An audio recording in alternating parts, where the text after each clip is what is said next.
नमस्कार मित्रों, आपका मेरे YouTube चैनल पर स्वागत है। जैसा कि हम नागरिक शास्त्र के प्रश्नों की श्रृंखला लगा रहे थे, जिसमें अगला जो प्रश्न है वो है आपके सामने। निम्नलिखित में से कौन सा ऐतिहासिक सिद्धांत माना जाता है? बल सिद्धांत, मात्र सत्तात्मक सिद्धांत, विकासवादी सिद्धांत या दैवी उत्पत्ति का सिद्धांत? तो इसका सही ऑप्शन क्या होगा कि कौन ऐतिहासिक सिद्धांत माना जाता है? तो ऑप्शन सी विकासवादी सिद्धांत जो है आपका, वो क्या है? ऐतिहासिक सिद्धांत माना जाता है। अगला प्रश्न, राज्य की उत्पत्ति के किस सिद्धांत ने राज्य को एक क्रमिक विकास का परिणाम माना है? दैवी सिद्धांत को, शक्ति सिद्धांत को, सामाजिक अनुबंध का सिद्धांत को, ऐतिहासिक अथवा विकासवादी सिद्धांत को? तो किसे माना है? राज्य की उत्पत्ति के किस सिद्धांत ने राज्य को क्रमिक विकास का परिणाम माना है? इसका सही ऑप्शन क्या होगा? इसका सही ऑप्शन होगा ऑप्शन डी, ऐतिहासिक और विकासवादी सिद्धांत। यह प्रश्न 2015 और 2012 में यूपीजीआईसी में भी पूछा गया है, यानी प्रवक्ता परीक्षा में। अगला, राज्य की उत्पत्ति के नीचे दिए गए किस सिद्धांत को सर्वोत्तम माना गया है? दैवी सिद्धांत को, सामाजिक समझौता सिद्धांत को, विकासवादी सिद्धांत को या मार्क्सवादी सिद्धांत को? तो आपके सामने ऑप्शन है। इसका सही ऑप्शन होगा ऑप्शन सी, विकासवादी सिद्धांत को। अगला प्रश्न, राज्य की उत्पत्ति के संबंध में कौन सा सिद्धांत सर्वमान्य है? अभी आपने इसके पहले पढ़ा भी है। दैवी उत्पत्ति का सिद्धांत है कि शक्ति का सिद्धांत है, विकासवादी सिद्धांत है, सामाजिक समझौते का सिद्धांत है? तो सही ऑप्शन है ऑप्शन सी, विकासवादी सिद्धांत। अगला प्रश्न फिर वही रिपीटेड प्रश्न है, आप देख सकते हैं, क्योंकि 2001 में आया हुआ है कि राज्य की उत्पत्ति का सबसे सही सिद्धांत है दैवी उत्पत्ति का सिद्धांत, शक्ति का सिद्धांत, पैतृक की विकासवादी? सही ऑप्शन डी, विकासवादी सिद्धांत। अगला, राज्य की उत्पत्ति का कौन सा सिद्धांत काल्पनिक नहीं है? दैवी सिद्धांत, शक्ति सिद्धांत, ऐतिहासिक सिद्धांत, सामाजिक समझौते का सिद्धांत? तो सही ऑप्शन है ऑप्शन सी, ऐतिहासिक सिद्धांत काल्पनिक नहीं है। तो इसी तरह आपका ये 53 प्रश्न हैं। 53 के बाद अब हम चलते हैं 54 पे।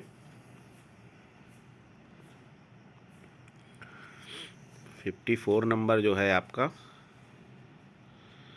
आप इसकी व्याख्या देख सकते हैं, ये आपके स्क्रीन में है कि राज्य की उत्पत्ति का विकासवादी अथवा ऐतिहासिक सिद्धांत को काल्पनिक नहीं माना गया है। राज्य को अन्य संस्थाओं की तरह सतत विकास का परिणाम भी माना है। आधुनिक राज्य के विकास के मुख्य चरण स्वजन समूह, संपत्ति, रीति रिवाज, शक्ति एवं नागरिकता है। ऐतिहासिक सिद्धांत राज्य को न दैवी संस्था मानता है, ना ही बल प्रयोग द्वारा स्थापित तथा ना ही लोगों के आपसी समझौते द्वारा स्थापित हो ही मानता है। यह राज्य को सतत विकास का परिणाम मानता है, जबकि दैवी सिद्धांत, शक्ति सिद्धांत तथा सामाजिक समझौता सिद्धांत सभी का आधार एक काल्पनिक स्थिति पर आधारित है। अगला प्रश्न, राज्य की उत्पत्ति के सामाजिक अनुबंध सिद्धांत की विवेचना में जॉन लॉक ने समर्थन किया है। राज्य की उत्पत्ति के सामाजिक अनुबंध सिद्धांत की विवेचना में जॉन लॉक ने समर्थन किया है। सीमित राजतंत्र की अवधारणा को, निरंकुश राजतंत्र की अवधारणा को, कुलीन तंत्र की अवधारणा को, या उपयुक्त में से कोई नहीं? तो इसका सही ऑप्शन क्या होगा? तो इसका सही ऑप्शन है ऑप्शन ए, सीमित राजतंत्र की अवधारणा जो है राज्य की उत्पत्ति के सामाजिक अनुबंध सिद्धांत की विवेचना जिसे जॉन लॉक ने समर्थन किया है। ऑप्शन ए सही है। अगला, व्याख्या आप देख सकते हैं कि जॉन लॉक ने जिस सामाजिक अनुबंध का विवेचन किया है उसमें नागरिकों द्वारा राज्य को केवल उन्हीं अधिकारों को सौंपने का समर्थन करता है जिससे कुछ अवस्था उत्पन्न होने का खतरा है। शेष अधिकार जो वह प्राकृतिक अवस्था में उपभोग करता था उसके पास ही रहते हैं। अतः लॉक निरंकुश राजतंत्र की अवधारणा का समर्थन न करते हुए सीमित राजतंत्र का समर्थन करता है। अगला प्रश्न, लॉक ने सामाजिक समझौते के सिद्धांत का उपयोग किया है। ऑप्शन ए, राजनीतिक निरंकुशवाद को न्याय संगत ठहराने के लिए कि न्यायिक अंग की सर्वोच्चता को न्याय संगत ठहराने के लिए, उदार लोकतांत्रिक राज्य को न्याय संगत ठहराने के लिए, राज्य के प्रति नागरिकों की पूर्ण निष्ठा को न्याय संगत ठहराने के लिए। तो इसका सही ऑप्शन क्या होगा? ऑप्शन सी, कि लॉक ने सामाजिक समझौते के सिद्धांत का प्रयोग उदार लोकतांत्रिक राज्य को न्याय संगत ठहराने के लिए किया है। ऑप्शन सी इसका सही होगा। आप इसकी व्याख्या देख सकते हैं कि लॉक का सामाजिक अनुबंध का सिद्धांत दासता का पट्टता न होकर स्वतंत्रता का अधिकार पात्र उसने राज्य को ट्रस्ट की संज्ञा दी है। ट्रस्ट का तात्पर्य समझौते के अंतर्गत किए गए अनुबंध को मानना है। यदि राज्य ट्रस्ट का उल्लंघन करता है तो नागरिकों को विरोध का अधिकार है। इस प्रकार वह उदार लोकतांत्रिक राज्य को न्याय संगत ठहराने के लिए सामाजिक समझौते के सिद्धांत का उपयोग किया है। अगला प्रश्न, राज्य की उत्पत्ति के संबंध में मनु ने कौन सा सिद्धांत स्वीकार किया है? दैवी शक्ति, सामाजिक संविदा सिद्धांत, पितृसत्तात्मक सिद्धांत। तो इसका सही ऑप्शन क्या होगा कि राज्य की उत्पत्ति के संबंध में मनु ने कौन सा किया है? तो इसका सही ऑप्शन क्या होगा? ऑप्शन ए, दैवी उत्पत्ति, ये दैवी सिद्धांत या दैवी उत्पत्ति का सिद्धांत। इसी तरह आपके ये 56 प्रश्न हुए। अगला 56 के बाद 57 नंबर का प्रश्न, आप इसकी व्याख्या जो अगर देखना चाहें तो आप व्याख्या देख सकते हैं। व्याख्या आपके सामने ये रही कि मनु द्वारा रचित मनुस्मृति में कहा गया है कि जब इस लोक में अराजकता फैल जाने के कारण सब लोग डर के मारे इधर उधर भागने लगे, तब इन सब की रक्षा के लिए प्रभु ने राज्य का सृजन किया और मनु के अतिरिक्त भारतीय राजनीतिक दर्शन में अनेक विचारकों ने भी इस सिद्धांत को स्वीकार किया, अर्थात दैवी उत्पत्ति के सिद्धांत को। अगला प्रश्न, निम्नलिखित में कौन सा राज्य की उत्पत्ति की सही व्याख्या करता है? निम्नलिखित में कौन राज्य की उत्पत्ति की सही व्याख्या करता है? राज्य का दैवी सिद्धांत, समझौता सिद्धांत, विकासवादी सिद्धांत या अपने सीमित रूप में उपयुक्त सभी? तो सही ऑप्शन है ऑप्शन डी, अपने सीमित रूप में उपर्युक्त सभी, जितने भी हैं, जैसे दैवी सिद्धांत, समझौता सिद्धांत या विकासवादी सिद्धांत, ये सभी। अगला प्रश्न, आप इसकी व्याख्या देख सकते हैं कि राजनीति विज्ञान में राज्य की उत्पत्ति एवं विकास की व्याख्या करने के लिए विभिन्न सिद्धांत तथा रक्त संबंध, दैवी उत्पत्ति का सिद्धांत, सामाजिक समझौता सिद्धांत, विकासवादी सिद्धांत आए। रक्त संबंध संगठन का मूल आधार है। यह परिवार एवं राज्य के विकास का मूल कारक रहा है। राज्य की उत्पत्ति के दैवी सिद्धांत ने राज्य की सर्वोच्चता तथा जनता में आज्ञा पालन का पाठ पढ़ाया। सामाजिक समझौता सिद्धांत ने राज्य को मानवकृत संस्था बतलाकर इसका उद्देश्य मानव सुरक्षा तथा कल्याण बताया। राज्य के ऐतिहासिक विकासवादी सिद्धांत ने राज्य को क्रमिक रूप में विकास का परिणाम बताया। इस प्रकार सभी सिद्धांत अपने सीमित रूप में राज्य की उत्पत्ति की व्याख्या करते हैं। अगला प्रश्न, निम्नलिखित में से कौन सा सिद्धांत राज्य की उत्पत्ति की सही व्याख्या करता है? तो दैवी सिद्धांत, समझौता सिद्धांत, विकासवादी सिद्धांत की अपने सीमित रूप में उपयुक्त सभी। अभी इसके पहले आपने प्रश्न पढ़ा है, तो इसका सही ऑप्शन होगा ऑप्शन डी, सीमित रूप में उपयुक्त सभी। सामाजिक संविदा का लेखक था बोंदा, गार्नर, जवाहरलाल नेहरू या रूसो? तो इसका सही ऑप्शन क्या होगा? ये टीजीटी 2010 में पूछा हुआ प्रश्न है। तो इसका सही ऑप्शन ऑप्शन डी, रूसो ने सामाजिक संविदा को लेखक कहा जाता है। सामाजिक संविदा, सोशल कॉन्ट्रैक्ट की रचना किसने की है? रूसो ने। कब की है? 1762 में। उस समय फ्रांसीसी लेखक रूसो जो है फ्रेंच भाषा में की थी इसकी। इस पुस्तक का एक दूसरा नाम भी है प्रिंसिपल ऑफ पॉलिटिकल राइट। इस पुस्तक में रूसो ने किस राज्य की उत्पत्ति के बारे में बताया है। 59 के बाद अब आप देखेंगे 60 नंबर प्रश्न, और साथ ही आप व्याख्या देखेंगे इसकी कि इस पुस्तक की शुरुआत ही रूसो के द्वारा जो लिखित पुस्तक है सोशल कॉन्ट्रैक्ट, उस पुस्तक की बात हो रही है कि इस पुस्तक की शुरुआत ही मनुष्य जन्म से स्वतंत्र किंतु बेड़ियों से जकड़ा हुआ है शब्दों से हुई है। सोशल कॉन्ट्रैक्ट पुस्तक ने फ्रांस में राजनीतिक सुधारों के लिए हुई क्रांति में लोगों को प्रेरणा का कार्य किया था। अगला प्रश्न, रूसो इस देश का रहने वाला था? ब्रिटेन का, कि जर्मनी का, कि फ्रांस का, कि रूस का? रूसो किस देश का है? तो अभी अभी आपने इसके पहले पढ़ा कि रूसो फ्रांस का था। Option C. प्राकृतिक अवस्था वाले मनुष्य को आदर्श बर्बर की संज्ञा किसने दी है? प्राकृतिक अवस्था वाले मनुष्य को आदर्श बर्बर की संज्ञा किसने दी है? थॉमस हॉब्स ने है, जॉन लॉक ने दिया है, रूसो ने दिया है, कि इनमें से सभी, इनमें से कोई नहीं, सॉरी।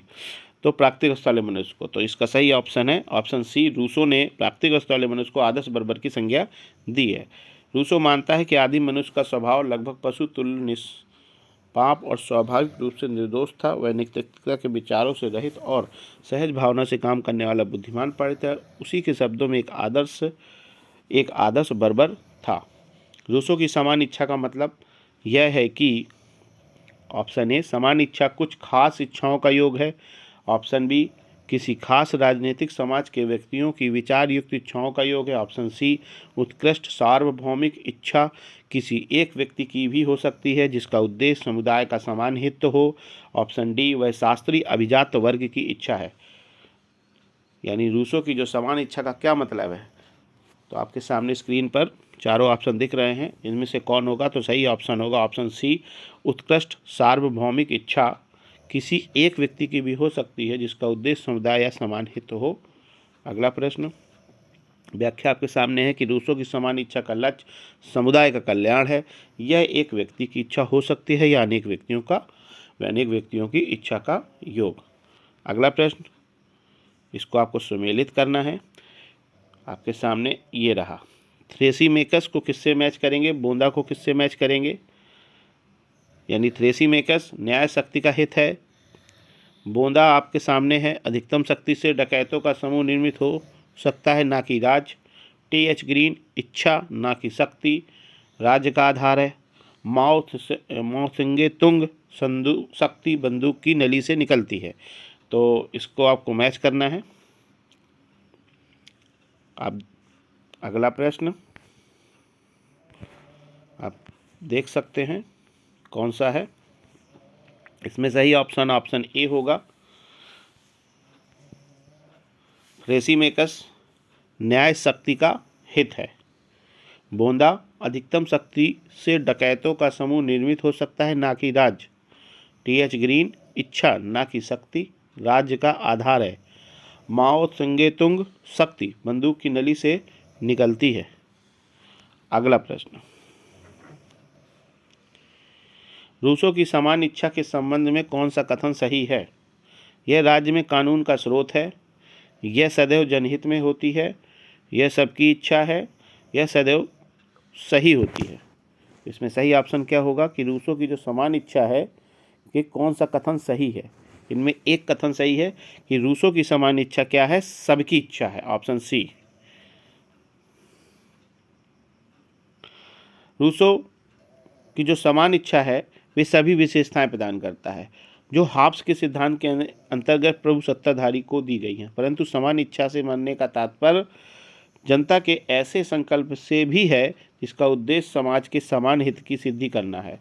दूसरे शब्दों में सरकार समान इच्छा द्वारा नियुक्त जनहित का साधन है। यहाँ यह स्पष्ट करना भी अनिवार्य है कि रूसो की समान इच्छा एक नैतिक संकल्पना है, इसलिए यह आवश्यक नहीं है कि यह बहुमत की अथवा संपूर्ण समाज की इच्छा हो।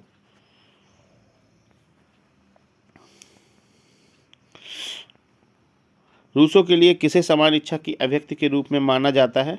सत्य को, कि कर्तव्य को, कि शक्ति को, कि कानून को? समान इच्छा की अभिव्यक्ति के रूप में किसे माना? ऑप्शन डी, कानून को।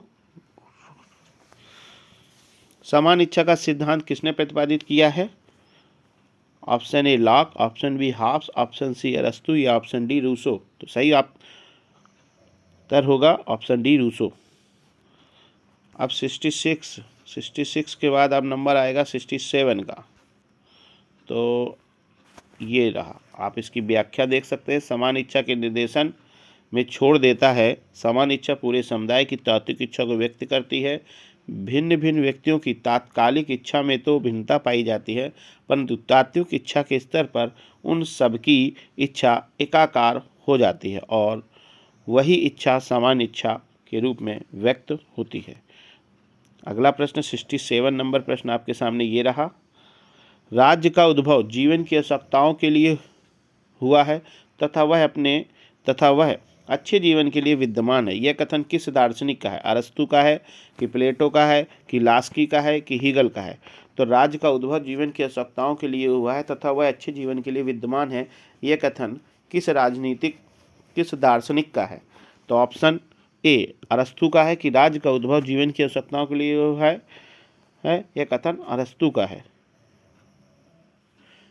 अरस्तु की प्रसिद्ध कृति पॉलिटिक्स के प्रथम भाग में राज्य के स्वरूप, उत्पत्ति और उद्देश्य का वर्णन किया गया है। अरस्तु के अनुसार राज्य का उद्भव जीवन की आवश्यकताओं के लिए हुआ है तथा वह अच्छे जीवन के लिए विद्यमान है। उसके अनुसार राज्य के विकास का क्रम परिवार, गांव व राज्य है। मनुष्य सद जीवन की प्राप्ति के लिए मिलजुल कर राज्य के अंतर्गत रहते हैं। उनका श्रम विभाजन उन्हें परस्पर आश्रित बना देता है और वे परस्पर सहयोग से समाज को चलाते हैं। यदि उनमें कोई मतभेद या संघर्ष पैदा होता है तो इसकी रोकथाम या निवारण करना राज्य का कृत्य है। अगला प्रश्न, किसके अनुसार राज्य जीवन की मूलभूत आवश्यकताओं के निर्मित अस्तित्व में आता है और श्रेष्ठ जीवन के अस्तित्व में बना रहता है? Option A Garner, option B Cole, option C Machiavelli, option D अरस्तु। तो इसका सही ऑप्शन क्या होगा? ऑप्शन डी अरस्तु के अनुसार राज्य जीवन की मूलभूत आवश्यकताओं से निर्मित अस्तित्व में आता है और श्रेष्ठ जीवन के अस्तित्व में बना रहता है। किसने कहा? अगला प्रश्न आपके सामने है 69 नंबर कि किसने कहा राज्य की उत्पत्ति जीवन के लिए हुई है और इसका अस्तित्व सद जीवन के लिए हुआ है? ऑप्शन ए बोंदा, option B Laski, option C Gandhi, option D अरस्तु। तो इसमें सही ऑप्शन क्या होगा कि राज्य की उत्पत्ति जीवन के लिए और उसका अस्तित्व सदजीवन के लिए बना हुआ है? तो अभी आपने पढ़ा इसमें अरस्तु। और अगला प्रश्न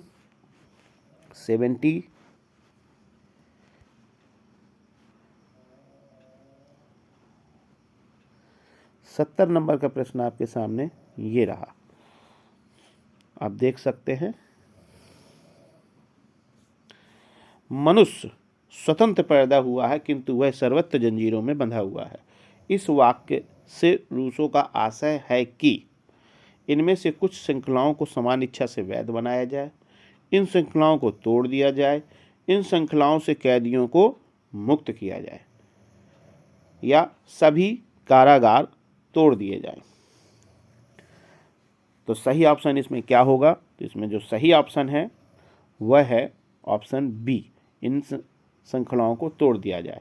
मनुष्य स्वतंत्र पैदा हुआ है कि तो सर्वत्र जंजीरों में जड़ा हुआ है। इस वाक्य से रूसो का आशय है कि इन श्रृंखलाओं को क्या कर दिया जाए? तोड़ दिया जाए।